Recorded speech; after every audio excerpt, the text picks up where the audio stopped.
Good morning mga lods, mga ma'am, mga sir. Welcome to my vlog. So yung ating content po ngayon mga lods with regards po dito sa aming ginagawang poultry building o housing. Kasi po mga lods, kami po ay nabigyan ng grant ng DSWD, SLP, Sustainable Livelihood Program, para po sa aming magiging livelihood or maging business. So yung aming pong napiling business mga lods, yung tinatawag na egg layer, yung nangingitlog po ng mga manok. So ito day 1. So ang aming gagawin ay magli-layout po kami.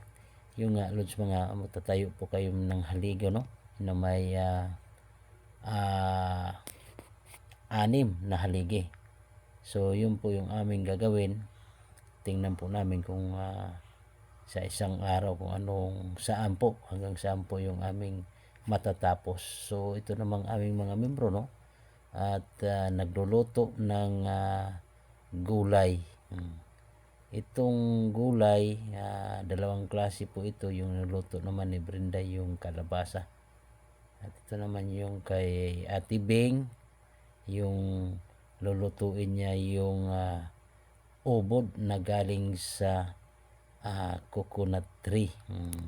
So ewan ko lang mga lods kung nakatikim na po kayo niyan ng luto. So ang dabis po ito, mayroong gata, pero ang gagawin ni Ate Bing, lalagyan niya ng tinatawag na kilawin daw.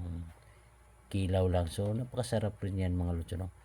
So kasi pagpatak kasi lods ng 11:40, kailangan na nakaprepare na yung pagkain, ready for lunch na. Kasi siyempre itong mga membro na lalaki, mga gutom na rin, at lahat naman kayo mga gutom. Kasi yun nga, nagtutulong-tulungan kasi kami, iba-iba lang na naka-assign. Yung mga lalaki, mga boys, dito talaga yan naka-assign sa